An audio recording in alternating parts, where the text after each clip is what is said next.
Shalom, let's follow Jesus along the Talmidim way.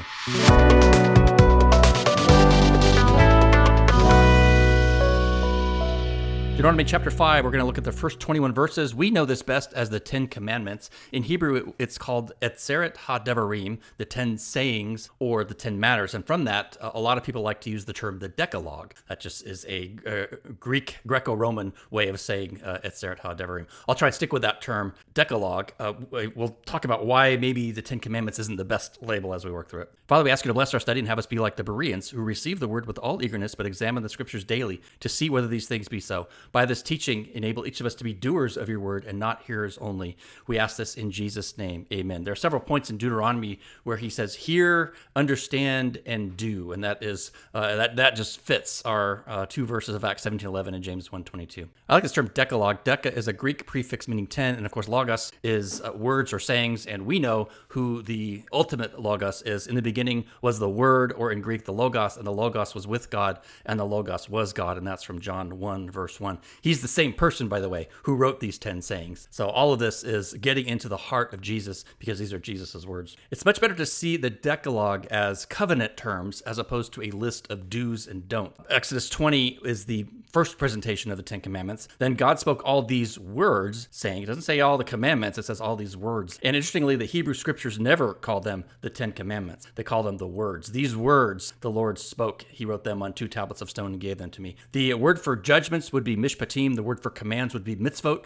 but that's not the words we have used here. The words is words. These words the Lord spoke. We do see the 10 Commandments appear in our English translations, but again, I think that's because the phrase is so familiar to us, our English translations, and go ahead and use that term. But ultimately, there are the 10 words or the 10 sayings. This is clearly a big deal. It's referenced several times in the scripture apart from the main presentation of Exodus 20 and Deuteronomy 5. Here we have Exodus 34 referencing it again. We've also got Deuteronomy 4 we looked at last time, the 10 words wrote on 2 tablets of stone. Deuteronomy 10 words which the Lord spoke to you. Deuteronomy 9 talks about the tablets of stone and the tablets of covenant. And so this is another name for the Decalogue. Why is it called the tablets of the covenant? These tablets were ultimately placed inside a gold box called an ark, and they were covered with a solid gold cover with the winged cherubim. And so the ark proper is the box, the mercy seat is the cover that is solid gold. So if you've seen Indiana Jones and you wondered why it's called the Ark of the Covenant, now you know. It's called that because it holds the 2 tablets of the covenant. This is not just a legislation list of do's and don'ts. This is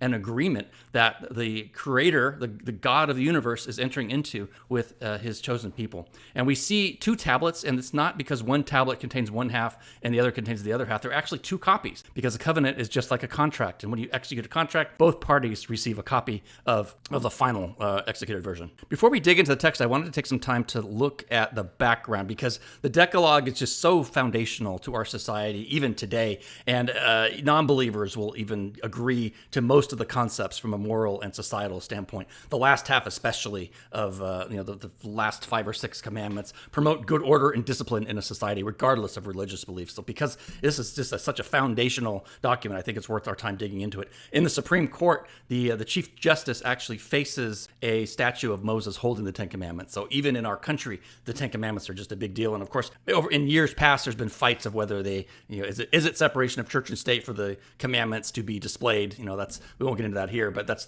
the battle that is ultimately spiritual. Satan does not want us to follow these 10 Commandments. So it's worth our time looking into it. The main addressee of the Decalogue is you, and that's specifically targeted towards the male head of a household. And before we start crying gender foul, consider this. The purpose of the Decalogue is essentially to rein in the temptations of men to abuse their authority and to exploit those around them. And we'll talk about later, it functions as a Bill of Rights. However, unlike our Bill of Rights, where we're looking at preserving individual rights, this Bill of Rights, the Decalogue, protects the rights of the next person. And even today, while there's no monopoly on crime from a gender standpoint, it is just a fact that males commit far more murders, rapes, more child molestations, more thefts than females do. Men are prone more to lust and to covet. So it's not surprising that men would need to be reined in by statements such as these to learn the heart of God. It's not as concerned as the rights of the male, if you want to look at it that way. It is much more concerned of the rights of women, the rights of servants, children's parents, and even animals that are surrounding the male head of the household. We'll point out some of these various rights that are guaranteed to others as we work through each command. command. As we saw in some of the previous verses in Exodus 34, Deuteronomy 10, God clearly wanted us to think of these as a grouping of 10. But it is curious that if we remove all of the various combining, we get the number 12, which is Israel. There are actually 12 different statements that various groups pick and choose from to come up with a list of 10. And it's just kind of fascinating. So I am the Lord is the first statement. No other gods before me, no idols, no name in vain, keep the Shabbat, honor your father and mother, and then the prohibitions on murder, adultery, stealing, bearing false witness, coveting a neighbor's wife, and then the prohibition against coveting a neighbor's property.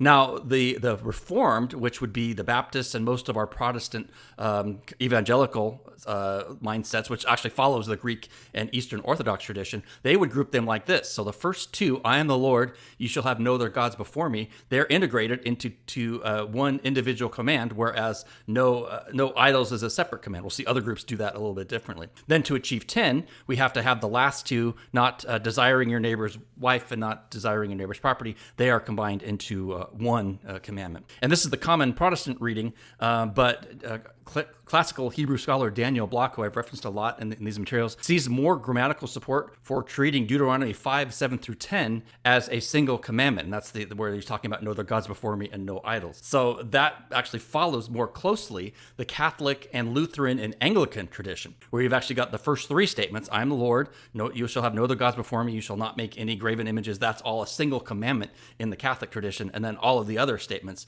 are individuals, and you can see it working that way. Now, the next group is the Jewish. They do it a little bit differently. They consider I am the Lord to be the first commandment. And then we would say, well, that's not a commandment. And then we would say, you're absolutely right, because they don't look at these as commandments. They look at these as statements and teachings and whatnot. And then no other gods and no idols is a single statement, which there's some grammatical evidence for that. And then numbers 3 through 10 are identical to the Reformed or Eastern group. Now, however we divide it up, it doesn't change any of the words. It doesn't change any of the applications. When the first disciples recited the Decalogue daily in their morning prayers, they addressed all 12 of these individual statements, and however they arranged them to get a group of 10, we aren't sure. This is just something we want to be aware of. If you see printed versions of the Decalogue or the 10 Commandments, you're going to see them in different orders, and this sort of helps navigate through all that. Let's talk about the Decalogue's relation to all of the other commandments. You may have heard that there's 613 separate commandments, not including these 10, and this actually gives us a way of thinking about how we should apply the commandments to our day as New Testament Christians. The sages teach that Micah 6:8 sums up the law and the prophets. Micah 6:8, he has told you more to one what is good, and what does the Lord require of you but to do justice, to love kindness, and to walk humbly with your God. Micah thus can be divided into walking humbly with your God, and that starts to sound a lot like Deuteronomy 6, 4, and 5. Hear, O Israel, the Lord is our God, the Lord is one. You shall love the Lord your God with all your heart, with all your soul, and with all your strength. And then the next part of Micah the first part of Micah talks about doing justice and loving kindness. So that starts to sound a lot like Leviticus 19:18. Love your neighbor as yourself. I am the Lord. As we know, Jesus put these two verses together when he was asked about the greatest commandments. He said the first is love the Lord your God, and the second is love your neighbor like as yourself. So under the Deuteronomy 6 branch, we would see the Decalogue up to and including the command to keep the Sabbath, keep Shabbat. And then the subset of the other 613 statutes that deal with purity and righteousness before God would also fall under this Deuteronomy 6 branch. And because it all has to do with our vertical walk with the Lord and maintaining purity and ethics and just a right standing before God. Now, not surprisingly, love your neighbor as yourself would be the portion of the Decalogue that's after keeping the Sabbath, but it also includes keeping the Sabbath, because keeping the Sabbath is a pivot point. It is a way to honor God, but it's also a way to be fair to your neighbor. And we'll get into that as we get to that command. And then the rest of the 613 statutes that deal with treating your neighbors with dignity and righteousness would fall under Leviticus 19:18. So there's a way to think of this as our horizontal walk with others. So the Deuteronomy 6:4, love the Lord your God. The first part of Jesus' great commandment would be righteousness before God. Love your neighbor as yourself would be righteousness before others. And all of the commands can be put into one of those two categories. And in a larger sense, that is all rolled up into Micah 6:8. Now, we want to look at ways we can apply these ancient words in light of our faith in Jesus. Again, I referenced Daniel Block. He'll have several thoughts that I've interspersed throughout here. He writes, in the simple command, by combining Deuteronomy 6:4 and 5 and Leviticus 19:18, Jesus in effect says, you shall demonstrate love for your God with all your being and with all your resources and by acting in his interest. And you shall demonstrate covenant commitment towards your neighbor by acting in their interest. And so then he'll write, by this command, Jesus has encapsulated not only the Decalogue, but all of the constitutional documents that spring from the Decalogue. And this is the key. He says this is the key to the entire Torah. So with that lengthy, but I hope helpful introduction, let's go ahead and dive in to Deuteronomy chapter 5, verse 1. Now Moses summoned all Israel and said to them, hear, O Israel, listen, Israel, to the statutes and ordinances which I am speaking today for you to hear, so that you may learn them and be careful to do them. This is another one of those Shema Israel statements, and the big one is coming next time when we get to Deuteronomy chapter 6, verse 4. Actually, that'll probably be 2 lessons from now. Statutes and ordinances are sometimes read statutes and judgments. The judgments are the mishpatim. They're the commands that we would carry out to have a godly community, i.e., you're loving your neighbor as yourself. And then the other one category is hukim. Those are the commandments between the believer and his God, the commands to be pure. All the dietary commands would fall in this category of statutes, sexual purity and whatnot, to be righteous before God. So you can see all the way through. There's this. Some commands are addressing our relationship with God. Other commands are addressing our relationships with our neighbors. And here's our hear, learn, and do. Our Acts 17:11, and our do part is James 1:22. This is why we stress those verses. Moses here is not offering an intellectually stimulating lecture. He's trying to give you an easy-to-remember list. Learn, keep, and do. This is all about personal application. His goal, he wants to affect the behavior, not just pump us up with head knowledge. He wants some kind of change in our walk with God and our relationship with others. Verse 2, the Lord, our God, made a covenant with us at Horeb. The Lord did not make this covenant with our fathers, but with us, all of us who are alive here today. And on the surface, this seems a little strange because the covenant was actually not with them. It was with their fathers. But that current generation that he was talking to was either not alive or was very young, because this was 40 years ago. And this is where we talked about previously that Judaism teaches that every Jewish soul was out Mount Sinai when God gave the Torah, just like every Jewish soul was present in Egypt and was freed during the night of the Passover. And we ask, well, is that literally true? Do they really believe this? And we would say, think Jewish. We would say, it's a story. Use your imagination. This is what they teach, and this is how to own the words. And in terms of personal application, this is how they want to start walking closely with the text. The point is that every soul is to regard himself or herself as if they had been present to accept the terms of the covenant personally. And extension for us might be if we were to regard ourselves as having been personally present, reclining with Jesus at the Last Supper. We were there when they nailed him to the cross. We saw the empty tomb. We witnessed firsthand the resurrection, and we were there the first time the Holy Spirit was poured out. That is that mindset change that would really help gravitate us. And it's like, hey, I was there for that, even though, of course, we weren't physically there, but we can put ourselves there and we can imagine it. This is why a trip to Israel and the Bible lands is just so helpful, because you can lock these specific events into a place in geography that makes it much easier to visualize being there in person. The Lord spoke with you face to face at the mountain from the midst of the fire while I was standing between the Lord and you at that time to declare to you the word of the Lord, for you were afraid because of the fire and you did not go up on the mountain. And then he's going to go into the Decalogue. Who today declares the word of the Lord? Would it be a pastor or a preacher, perhaps? Prior to Deuteronomy, Moses was actually basically an administrator.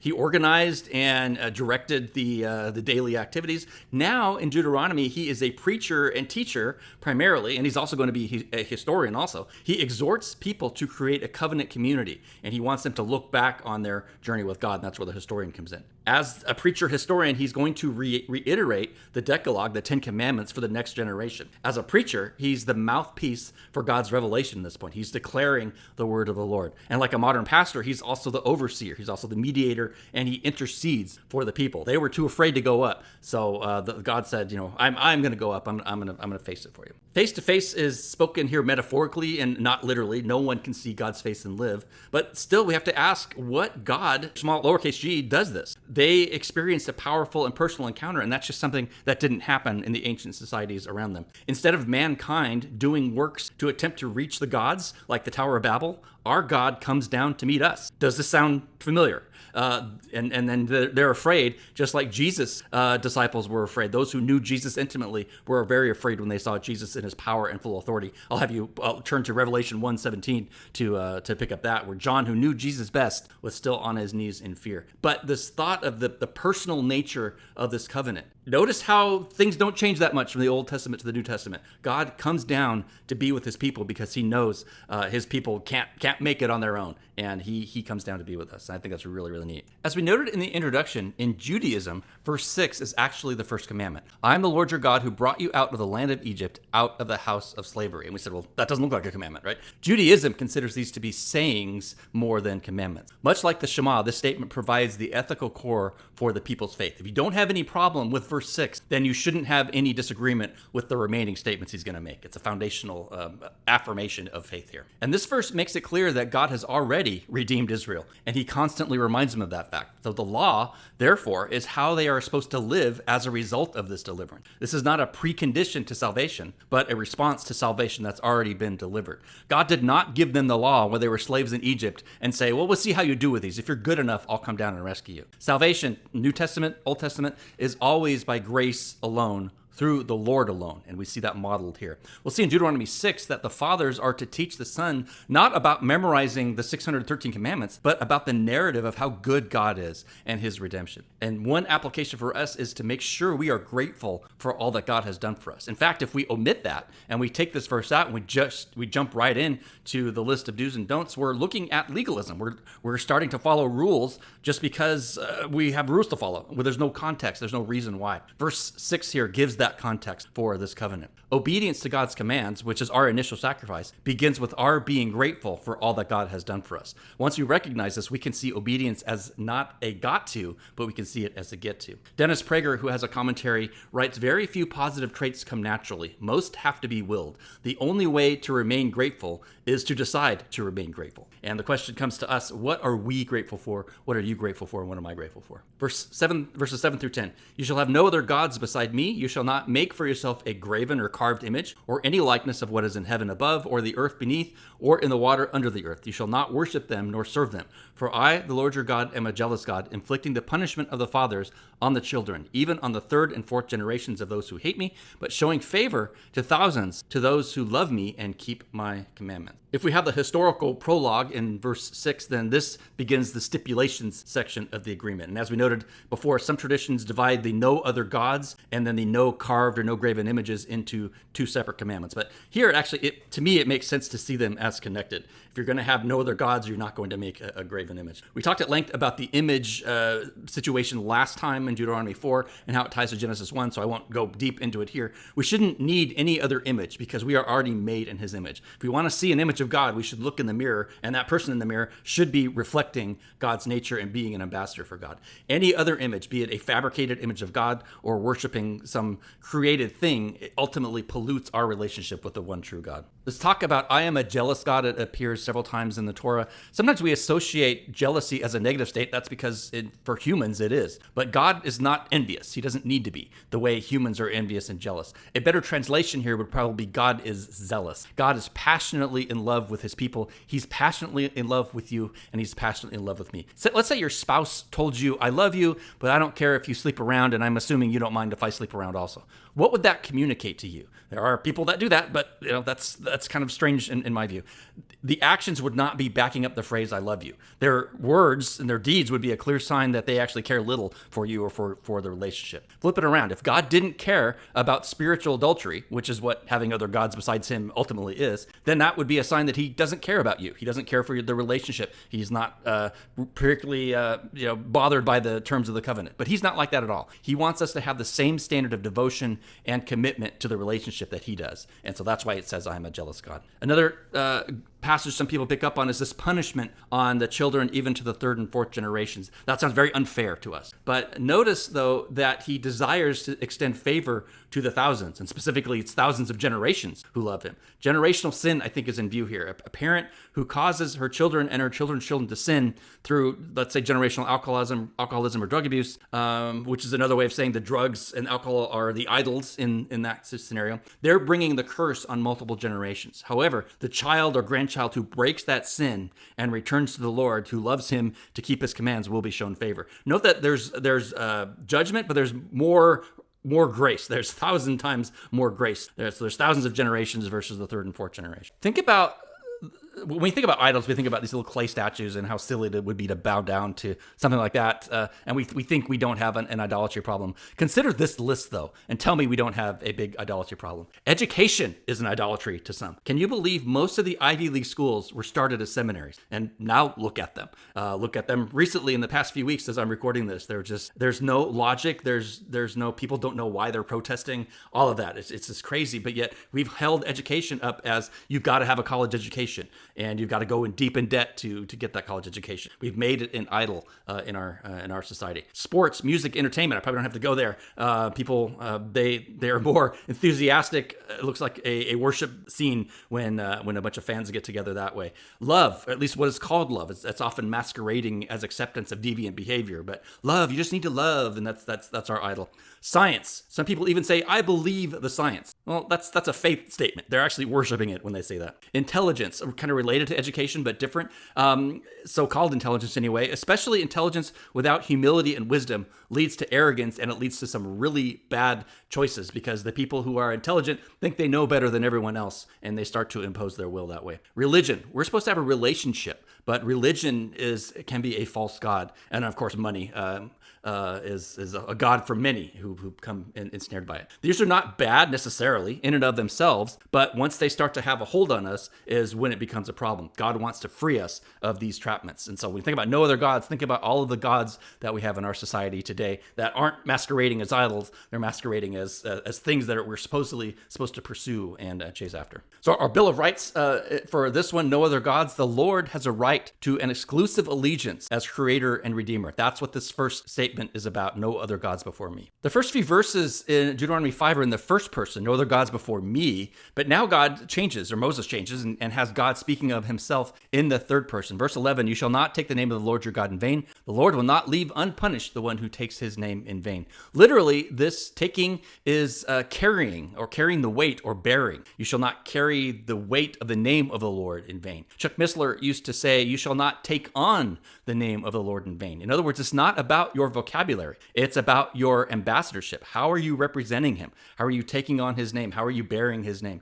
And it's no accident that this follows the discussion on image, because we are supposed to be his image bearers. When we take on his name, it's supposed to be in his image, like an ambassador. We're in Texas, so maybe it's helpful to think of being made in God's image as being branded. We bear God's brand. We belong to him. We are his property. Wherever we go, we advertise to the world that we belong to him. And so that means bearing falsely. Even though we have his brand on us, we live as if we belong to some other god with a small g, like the cattle wandering off to some other greener pasture. That's what we're like when we stray. And so that thought of taking on the name is really, really important. Peter talks about this. If you suffer for your own mistakes, then don't drag down the name of Jesus with your sins. Make sure that none of you suffers as a murderer or thief or evildoer or meddler. If anyone suffers as a Christian, he is not to be ashamed, because he is to glorify God in this name. The Hebrew word for vain or vanity carries a sense of emptiness. We should never empty God's holy name of meaning. It starts with our vocabulary. And a lot of people think, well, got to clean up your vocabulary, which you probably should, but it goes much deeper than that. It goes into more of our actions. God has a right that we represent and advertise him in a manner consistent with his character, if we look at it from a Bill of Rights standpoint on taking on his name in vain. Keep the Sabbath day and treat it as holy, as the Lord your God commanded you. The other word for keep is remember. And that is, again, that's not an intellectual assent. I forgot about this, let me remember it now. It means being faithful. It means taking action to be faithful to a covenant. Some people call Sunday the Christian Sabbath, but specifically the Sabbath is the seventh day. It's Saturday. I would venture to guess there are very few who actually keep all day Sunday as a day of rest set apart for God, but that'll be another discussion. The Messianic Jews that I know, they keep Shabbat and they absolutely love it, and they can't understand why Christians wouldn't want to take a pause and devote one day a week to their relationship with God. It's supposed to be a day of delight, not a restriction or a burden or a rigid list of do's and don'ts. Sabbath is intended to be freeing after 6 days of regular labor. So that's just where it's interesting that in Exodus, we see a different view of Sabbath than we do in Deuteronomy. Exodus, God talks about the creation. For in 6 days I created the earth, the seventh day I rested. Here, Deuteronomy 5 verse 13, 6 days you shall labor and do your work, but a seventh day is a Sabbath of the Lord your God. You shall not do any work on that day. Gets into the treatment of people on your staff or people in your family or in your household. You, your son or daughters, or your male slave or female slave, your ox, your donkey, or any of the cattle, your resident who stays with you, so that your male slave and your female slave may rest as well as you. If you have a chance to do the Sabbath, it offers a chance that your prospects in life and your success in life doesn't depend on how much work you do or how much money you make. The Sabbath is supposed to remind us that we depend on God for our success and fulfillment. And I encourage you to take a look into the Sabbath, and we'll talk about that as we go. Is it a satanic lie that he has tricked the church into thinking it's okay to disregard the Sabbath because it's just a burdensome law that was done away with, when actually it's really quite beautiful if we dig into it. Talked about the major difference between Exodus 20 and Deuteronomy 5. The reason for the Sabbath in Exodus is the creation, and that's why when I did that introduction of which commands are horizontal versus vertical, the Sabbath is a vertical command because it's to remind us of how God created the world. And here Moses even says it's to remind us that they were slaves in Egypt. It's a horizontal command because it is a chance to offer grace and rest to those around you. If you force them not to work, if you force them to take a day off, then you're providing rest and nourishment for their souls. The Bill of Rights here, and these are all from Dr. Block. Every member of the household, not just the head, has a right to humane treatment and the opportunity to trust in God to take care of them on the Sabbath day. This is a divine right. Next statement, honor your father and mother just as the Lord your God has commanded you, so that your days may be prolonged and it may go well for you on the land which the Lord your God is giving you. In context, this is written to adult males. We often wish our teenagers would follow these statements, but of course this is for directly at the head of the household, not that it doesn't apply. Honor is, it's heavy and weighty. It's related to that term. By extension, it means glorify your parents. It's interesting. The Bible does not directly tell us to love our parents. It tells us to honor our parents. And it does not say to honor parents only when they're worthy of honor. And a lot of people say, well, my parents, they weren't honorable and they made life hard for me. But the command is to honor your father and mother. It might make it easier when the parent has fallen short of a minimum expectation. We're just commanded to honor them. And however you want to do that, it's a biblical mandate. As we say, when the person who is president that we don't like, we often use the phrase, we honor the office, not the person, or the title, not the person. In military, you salute the rank and not the person. It's kind of like that. Whoever is in that position of your father and mother, whether individually they're a good person or not, a lot of parents were tremendous people. A lot of parents had some shortcomings. Whatever the situation is a chance to honor them. Paul notes that this is the first commandment with a promise. Children, obey your parents in the Lord, for this is right. Honor your father and mother, which is the first commandment with a promise. How can we honor our parents, especially if we had a less than positive childhood? Proverbs has several verses like this. Proverbs 15:20, a wise son makes a father glad, but a foolish man despises his mother. Regardless of your upbringing, you can still choose to be a committed disciple of Jesus. You can still choose to be a harder worker or a solid representative of Jesus. You can simply choose to break a cycle of generational sin. And that is indirectly a way to honor your father and mother, is to live your life to a very high standard, perhaps even higher than the one that we were raised in. So the thought is, our parents have a right to respect, care in their old age, and dignity and honor after they're gone. And that's just what it means to honor your parents in that respect. Now we get into the shorter phrases. You shall not murder. Murder and kill are actually two different words in Hebrew, just like in English. Murder is unlawful, and it's the intentional killing of another. It includes self-defense. It includes soldiers in battle. It includes those carrying out a lawful death penalty. Manslaughter is accidental, and that's not murder, although that person may be liable for damages if the accident could have been reasonably prevented, but that's not the same as murder. The unlawful shedding of innocent blood is particularly grievous in God's eyes. As we see in Genesis 4, then God said to Cain, "What have you done? The voice of your brother's blood is crying out to me from the ground."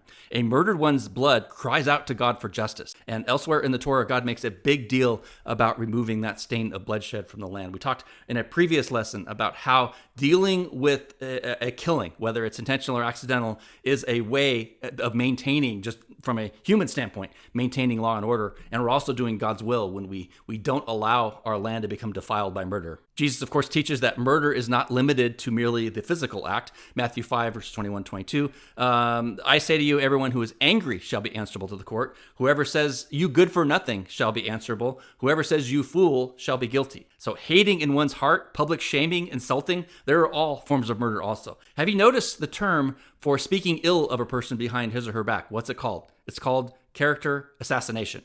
because we're murdering a person's good name. We need to be really careful with gossip and speaking ill of others. It's called character assassination for a reason. Everyone else has a right to life and a right to their good name. That's our application point from this commandment. You shall not commit adultery. Now, in the narrow sense, adultery refers to a man having relations with a married woman. This later will get expanded to either person being married and having relations outside, and today we can use it to mean any premarital sexual contact. These latter two scenarios in the Bible times would be called fornication, not necessarily adultery. And it may seem strange to think that a man who cheats on his wife is not legally committing adultery unless the other woman is married, but flip the perspective.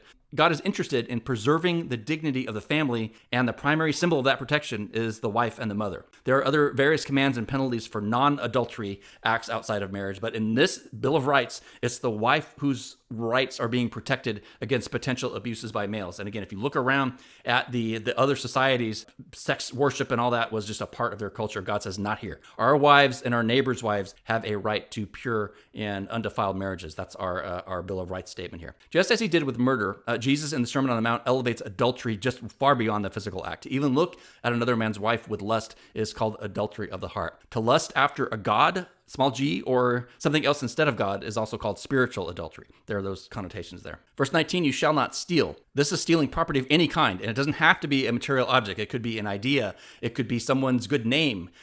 Basically, the other commands guard against some type of stealing. Stealing God's dignity, stealing your parents' honor, stealing a life, stealing a wife, stealing slander and false testimony is stealing someone's good name. Of course, it includes stealing material objects like money, fields, houses, animals. Another thought is if you don't give your employer 60 minutes for every hour you are paid, then you're stealing. By raising petty matters at church and demanding other people deal with them, you're potentially stealing everyone else's time. There are lots of ways to think about stealing.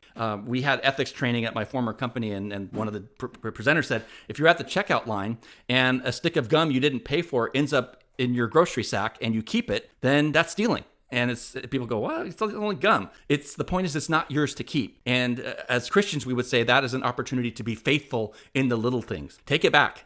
Give it, next time you're at the store, say, hey, I got this. I didn't pay for it. So let me either give it back or let me reimburse you for it. The thought application here is our neighbors have a right to their own property. And again, whether that's material or not, it could be their ideas. It could be when they need to get credit and we take the credit. That could be a form of stealing also. You shall not give false testimony against your neighbor. Technically, this is in the setting of a court witness against someone against something else. The command is really against perjury, which is lying under oath. It's not necessarily a blanket statement on lying in general, although I think there is certainly application. I don't think God is all the time thrilled every time we lie. Sometimes, rarely, but sometimes it's the right thing to do. When Christians had to lie to Nazis to keep them from discovering Jewish people hidden in their homes, I think God was okay with the lying at that point. But otherwise, lies really should be avoided. Proverbs 19, a false witness will not go unpunished. One who declares lies will not escape. The Bible does have several other passages denouncing and prohibiting lying in non-legal situations. In terms of giving false testimony, our neighbors have the right to a true and honest reputation. Again, if we carry that extension to slander and gossip, we are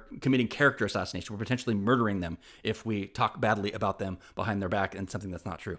Gossip, by the way, doesn't have to be false, because if it's true, it could still be gossip if your intent is to shame or hurt the other person. Something to think about. The part about coveting here, in addition, we talked about how various faith traditions divide this up into one or two commandments. This also has the largest deviation from the set of commandments in Exodus. Deuteronomy 5 says, you shall not covet your neighbor's wife, nor desire your neighbor's house, his field, which is not, the field part isn't in Exodus, and then the rest of it's the same, male slave, female slave, ox, donkey, anything else that belongs to your neighbor. Moses switches house and wife, he flip-flops them around, and he changes the verb here compared to Exodus. In the Reformed tradition, Exodus 20 verse 17 is seen as one command. You shall not cover your neighbor's household, and then everything else follows from that are the things in the neighbor's household. So they would see it as one command. However, Deuteronomy, though, when you flip it back to Deuteronomy, it doesn't give you that option. It doesn't give you the option of viewing house as household. It's clearly distinct. House in Deuteronomy is the dwelling, because household would include the field, but here we say house or his field. And again, that's something added. So we've got three pairs here. We've got the house, the field, the male, the female, the ox, the donkey. Deuteronomy should be read as you shall not covet your neighbor's wife as one command, and you shall not desire your neighbor's house or field and all the other things as a separate command. That's Daniel Block's reading, and it's one I would agree with. Coveting is the one thing that is next to impossible if you had to prove it in a court of law, because it begins in the heart. In the best case scenario, it stays in the heart, because once it manifests into some other action, then we've probably broken some other law or some other commandment. God here is laying out the behavior that he expects from his covenant people. In all 10 statements, it's the heart of the addressee that is the problem. And again, primarily, initially directed to the male head of the household. It's that male's heart that is the problem. Jeremiah 17, the heart is more deceitful than all else and desperately sick. Who can understand it? Jesus says the same thing. Out of the heart comes evil thoughts, murders, adultery, other immoral acts. These are things that defile a person. And then he goes on to talk about, in context, it's about unwashed hands, but he's saying out of the heart. Remember the sin progression. It starts with seeing something. Well, that's no problem. We can't help seeing things. And then we gaze.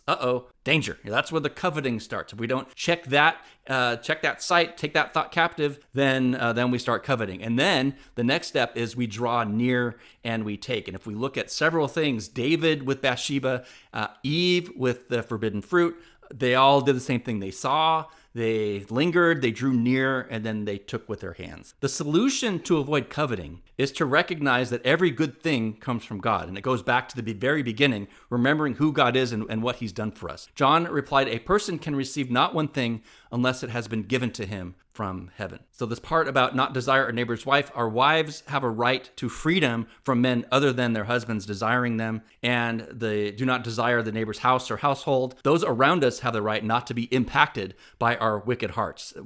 They have that right to be freed from our intrusion. Block continues in closing here. If we demonstrate his covenant commitment to God, we will always seek his honor, his reputation, and his glory. If we demonstrate covenant commitment to our neighbors, we will always seek their well-being ahead of our own. This is why Jesus can say, greater love has no one than this, that a person lay down his or her own life for his friends. That's love, where I'm willing to sacrifice myself for my neighbors, my family members, and for the Lord himself. And again, that's Daniel Block. Next time we'll finish chapter 5. It's a little bit shorter, so I'll take the time to dive into the topic of Paul's harsh comments about the law, which seem directly opposed to what we just read. I think it'll prove to be a worthwhile study because for many Christians, that's the elephant in the room. How do we reconcile saved by grace apart from the law with all the passages in the Old Testament talking about the law and even those praising the law, such as the longest psalm in the Bible, which is Psalm 119, which is just over and over how wonderful and how amazing the law is. And yet we get to the New Testament and it feels like things have changed. And so we've got this tension. And we'll unpack all of this next time along the Talmidim way.